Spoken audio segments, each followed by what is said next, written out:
My name is Renee Calloway. I'm 31 years old. 19 years ago, my parents pulled out of a gas station 80 miles from home and left me standing under the fluorescent lights because I was 12, and I'd told the truth in public. I slept behind the dumpster that night, wrapped in my brother's baseball hoodie, counting headlights and hoping one pair would turn around. None did. I never spoke to my parents again. No calls, no holidays, not so much as a postcard for 19 years. Then this past August, an ivory envelope showed up at my apartment in Columbus. Inside was my brother's wedding invitation and a handwritten note from my parents.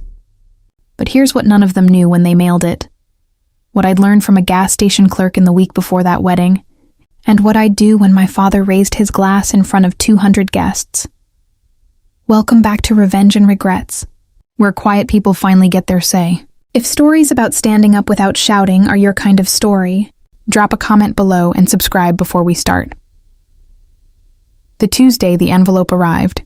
I'd just finished 11 hours in the pediatric ER at Mercy Children's Hospital. My last patient was an 8-year-old with a fracture in her arm who looked up at me and asked, "Will my mom be mad at me?" I crouched to her level, the way I always do. No, sweetheart. Getting hurt is not a crime.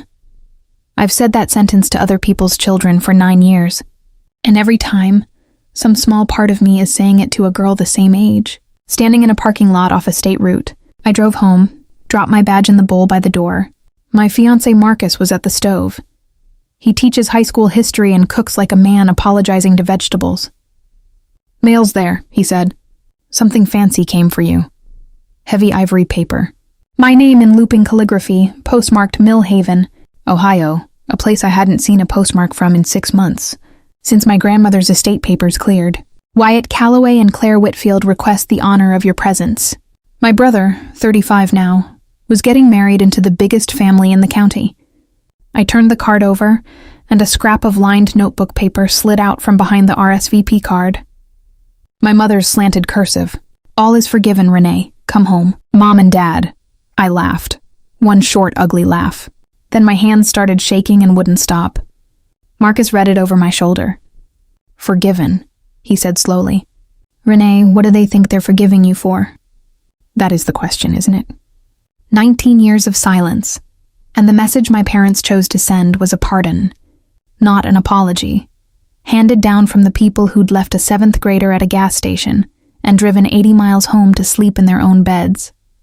Mill Haven. Ohio is the kind of town where the church bulletin is the newspaper. My father, Dale Calloway, worked the line at Kessler Steel and was a deacon at First Baptist. My mother, Pauline, ran the church women's circle and could stretch a casserole like a magician. My brother Wyatt was 16 that year, a pitcher with a fastball that made grown men talk like poets. I was 12. Glasses, library card worn soft, the one who asked questions. My mother had one answer for all of it, delivered with a look that could press a shirt. "We don't tell family business." You could be broke, furious, crumbling, as long as the porch stayed painted. The spring I was 12. Kessler Steel cut a third of its floor, and my father's name was on the list. He still got up at 5, still packed a lunch pail, still backed out of the driveway on schedule. Where he went all day, I couldn't tell you. Late one night, I came downstairs for water and stopped on the stairs, because my parents were at the kitchen table with a shoebox of envelopes, and my father's voice was a kind of quiet I'd never heard. The truck payment on his glossy new pickup, bought the month before the layoff, was 2 months behind. My mother said the word consolidate, and my father brought his hand down on the table so hard the sugar bowl jumped. Sunday morning, we sat in the third pew like always. My mother laughed at something a church friend said, bright and easy, like a woman without a shoebox. In the car, I asked her why it was okay to pretend at church. She looked at me in the mirror. "That's not pretending. That's privacy." 3 weeks later, the truth fell out of my mouth in front of a bleacher full of strangers, and it cost me my whole childhood. The regional championship was in South Bend, Indiana, 200 miles from home. We drove up in the truck. Wyatt pitched like the town needed him to, 7 scoreless innings. Afterward, in the parking lot, a woman announced the team was celebrating at a steakhouse, family welcome, no excuses, and looked right at my mother. My mother looked at my father, and I, 12, hungry, proud of my brother, raised to answer adults when they spoke, filled the silence with the plain truth.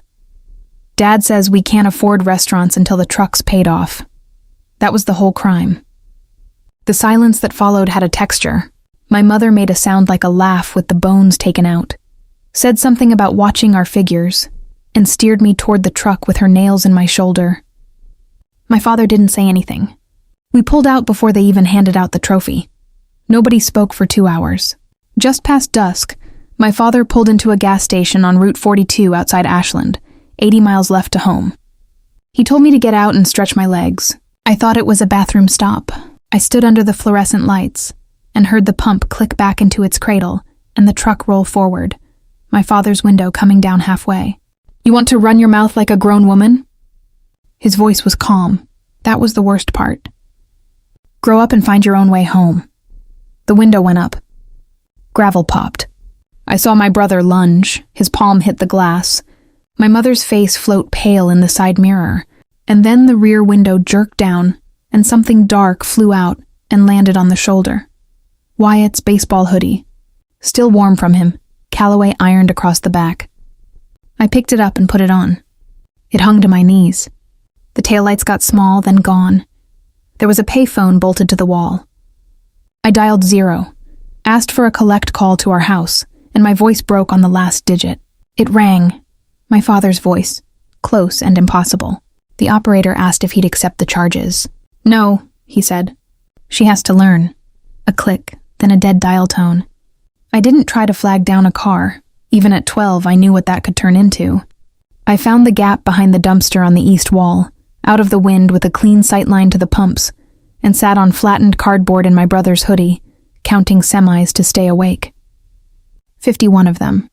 At 6 a.m, a woman in a red vest, her name tag said Sandra, found me, brought me a carton of chocolate milk and an egg sandwich, and called the sheriff.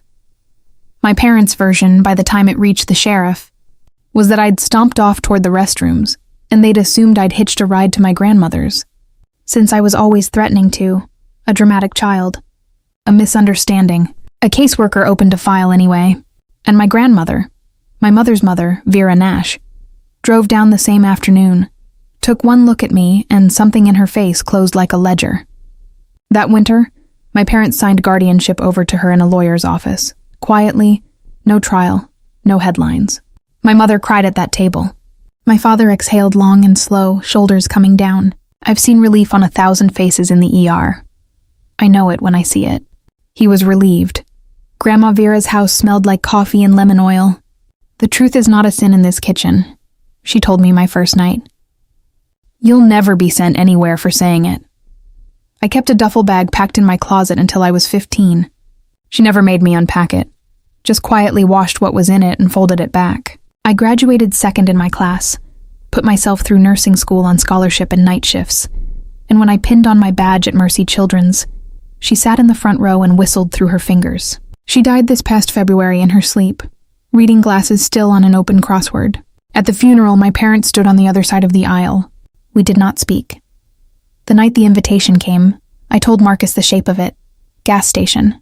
They drove off. My grandmother took me in, but not the splinters. He said, "You know, of everybody I've ever met, you're the best at being okay." He didn't mean it as a compliment. My brother Wyatt called 4 days later. He was sorry, he said, that it had taken him this long to reach out. Then, trying to reassure me, he said something that landed like ice water down my spine. "I know things were rough back then. Mom always told us you refused to come home. That grandma let you make that call, and it broke her heart." He wasn't lying to me. He'd been fed that his entire adult life. I read him the note. "All is forgiven, Renee. Come home."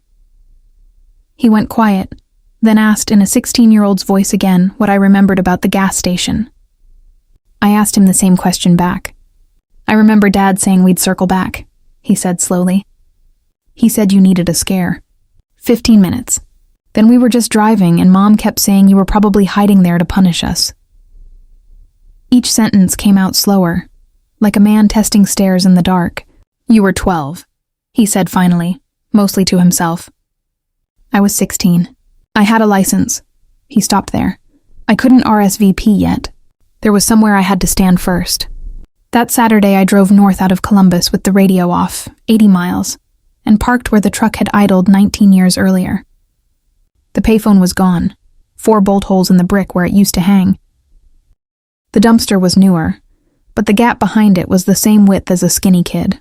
I stood in it in my grown woman's coat and didn't fall apart, which surprised me. Inside, I bought a carton of chocolate milk and an egg sandwich, and the woman at the register, silver braid now, same red vest, rang me up twice before her eyes went wide. "Egg sandwich girl," she said. Sandra. 31 years at that register. I answered the RSVP online right there at the counter. Attending. One guest, because that gas station was where they'd left me, and it was where I decided to come back from on my own terms. Sandra poured 2 coffees and said the thing that rearranged my whole understanding of that night. "I always wondered if anybody told you," she said. "About the truck." I set my coffee down. "What truck?" "I came in at 6 and found you," she said. "But Hank worked the overnight, and he told the sheriff the same thing he told me." Around 1 in the morning, a pickup came through slow. Didn't gas up, didn't park. Just rolled the length of the lot past the pumps and got back on the highway heading east. She wiped the counter, watching me. Hank only remembered it because of how slow it went. Like they were looking for something. Woman in the passenger seat looking hard out the window. Nobody waved back. I stood very still doing arithmetic I didn't want to do. East was toward Millhaven, 1 in the morning. 7 hours after the gravel popped, 5 hours after the refused collect call. For 19 years, the story I survived on was that they never came back. Never thought twice. It turned out that was the merciful version. Somebody had driven that truck 80 miles back in the middle of the night, rolled through that lot at walking speed while I slept 20 feet away behind the dumpster, below the light line, exactly as invisible as I'd made myself, and then pulled back onto the highway and gone home without opening a single door. I told Marcus everything that night, in order, flat, the way I give handoff reports. The window at half-mast, the collect call, the gap behind the dumpster, the 51 semis, and the new piece, a truck at 1 a.m., a woman's face at the glass, taillights going east. He asked exactly one question. "What do you want from that room, Renee?" I opened my laptop instead of answering, because that's who I am, and typed a safe toast. 2 beige bulletproof paragraphs about family being complicated and love winning. I saved it, fully intending to read it. My mother called on a Thursday, her voice smaller and sweeter than I remembered. She asked about my Christmas cards, whether the address had been right all these years, and then, with a small laugh, got to the point. "I hope we can keep things pleasant, sweetheart. You were always so dramatic about the past. Let's not relitigate ancient history at your brother's wedding." I asked evenly what she thought I might relitigate. "Nothing, honey. It's just, the Whitfields are lovely people. They asked about you, you know. Our daughter, the nurse. They're so pleased the whole family will be together." There it was, laid out plain. The Whitfields had asked about the missing sister, and a gap in the family photo raises questions. I wasn't being welcomed home. I was being cast. Before hanging up, she said the old commandment, warm as a quilt and twice as smothering. "We don't tell family business, honey." The Sunday before the wedding, I drove to the cemetery instead, told my grandmother everything out loud, then let myself into her half-packed house looking for her good tablecloth. It was in the cedar chest, lying on top of something else, a sealed storage bag, labeled in her block capitals, Renee's, Wyatt's hoodie, keep, 19 years, folded like a flag. I sat on the floor of my dead grandmother's bedroom in my brother's hoodie, and understood why she'd kept it. It was the only thing that came out of that truck window for me. Evidence that one person in that family, 16 and outvoted, had loved me even clumsily, even out a window. I drove home with it on the passenger seat like a co-pilot. Millhaven, 19 years later, was wearing the same outfit.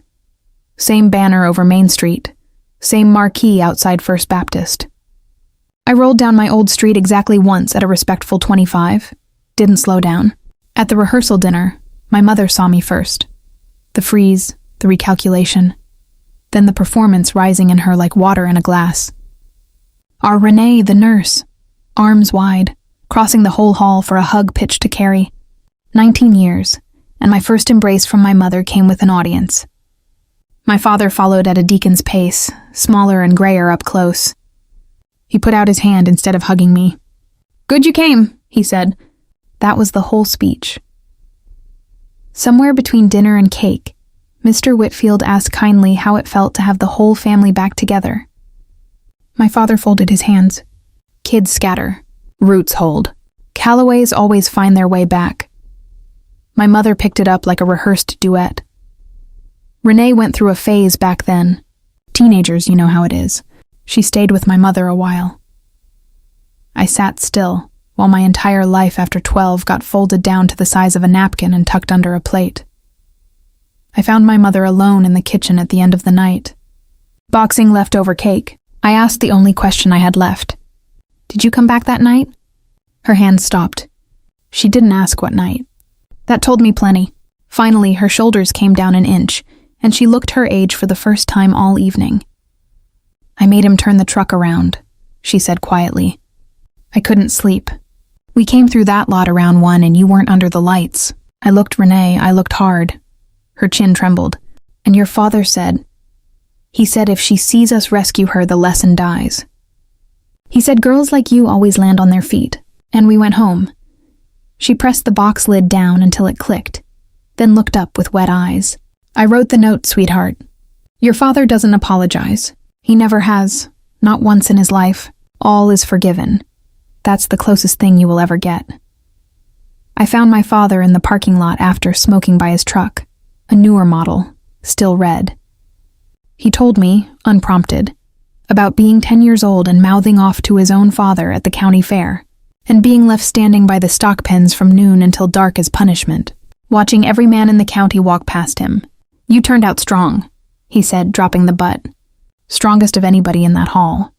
"That came from me. You're welcome." His hands were shaking slightly at the edges, the way they do in my ER when the body remembers what the mouth won't. I understood, standing there, that he'd been that boy once, that nobody had ever come for him either, and he'd spent his whole life polishing that abandonment into a parable instead of a wound. I let go, finally and completely, of the apology I'd been quietly awaiting for 19 years. It was never coming. It had never even existed. The night before the wedding, Wyatt knocked on my motel door carrying 2 root beers, and stopped when he saw the hoodie hanging on the chair. "You kept that?" I told him our grandmother had. I told him everything then, in order, in the flat voice I use for handoff reports. The phone, the refused call, the gap behind the dumpster, the count of semis, and the new piece, a truck at 1 a.m., a woman's face at the glass. When I got to the payphone, he made a sound like he'd been hit. "That night," he said. The phone rang once late, and I came out on the stairs and Dad was standing in the kitchen in the dark holding it. I heard him say, "No, just no." Mom asked who it was. He said, "Wrong number. Go to bed." My brother put his face in his hands. "I told myself you were okay because Grandma came. I needed you to be okay, so I didn't have to know what I knew." Then he wiped his face and asked, "Tomorrow, will you stand up and say a few words?"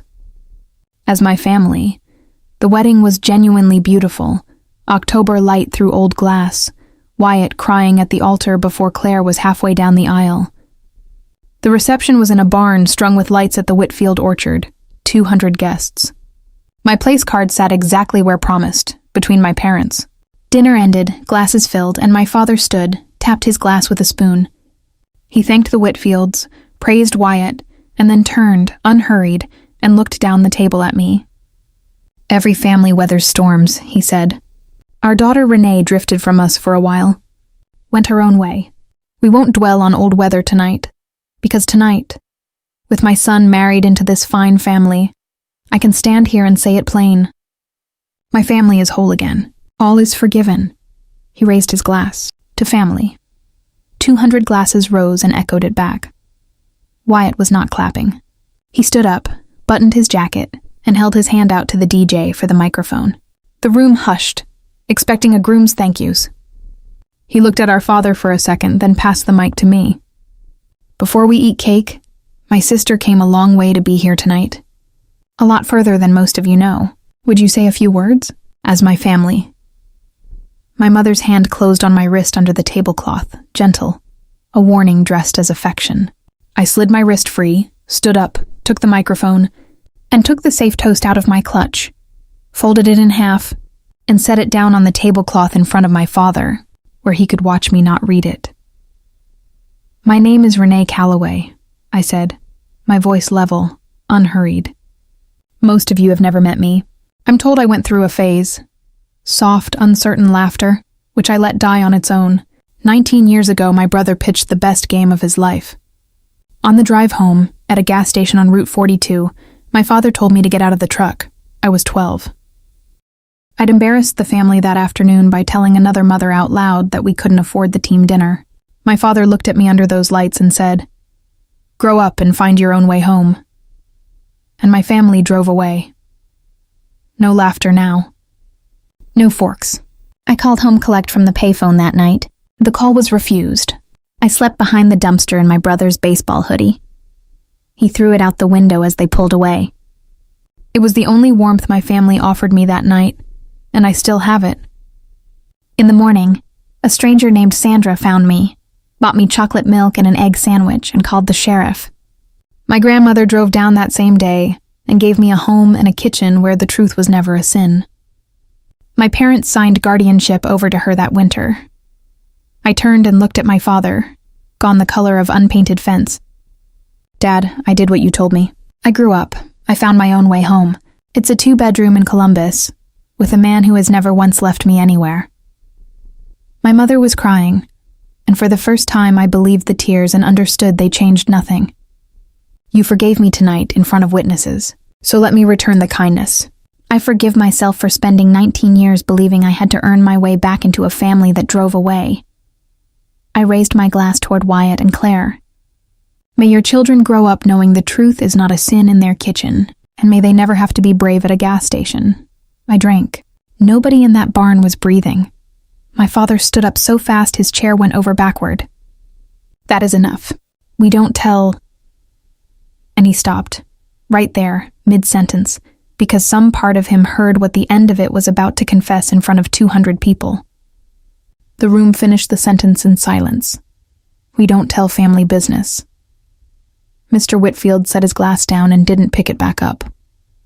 Claire crossed the floor in her grandmother's lace and put her arms around me. "Thank you," she said into my ear. "Now I know what I married into, and what I'm going to do differently." Wyatt wrapped us both, his tears dripping on my shoulder in full view of the town that had watched him grow up golden. My mother caught me in the gravel lot on my way out. "You've killed this family," she said, fists at her sides. 36 years I've held this family together, and you walked in and killed it in 5 minutes. I opened my car door and felt for the anger, and it wasn't there. Just clarity, cool and complete. "No, Mom. This family died at a gas station 19 years ago. I'm just the one who finally reported it." Marcus got in beside me, and we pulled out past the rows of trucks, down the Orchard Lane, onto the state route heading south. Somewhere past a small town on the way, I watched the odometer roll over 80 miles, and I said it out loud to the dark windshield. Because 80 miles was once the exact distance between me and everyone who was supposed to love me. "You okay?" Marcus asked. I checked honestly the way you'd check a pulse. "Yes," I said, and for the first time in 19 years it wasn't a performance. The weeks after weren't tidy. An aunt left a voicemail saying I'd ruined a wedding and that my grandmother would be ashamed of me, which told me only that she'd never once eaten at that kitchen table. A couple of cousins texted that they believed me, one adding quietly that everyone had always wondered why a 12-year-old suddenly went to live with her grandmother. My parents never called. No apology, no reckoning. Instead, through the family grapevine, came version 3. Renee's been troubled since she was a little girl. She got overwrought at the reception. We're praying for her. The old me would have argued with it. Instead, I noticed one ordinary Tuesday at my mailbox that my stomach was quiet. 19 years of bracing at every formal-looking envelope. And the dread had simply packed up and left, because the thing I'd been bracing against had finally happened, out loud, in front of everyone. And I was still here. Claire sent a thank you card from the honeymoon. You gave us a true beginning. Most people only get the pretty kind.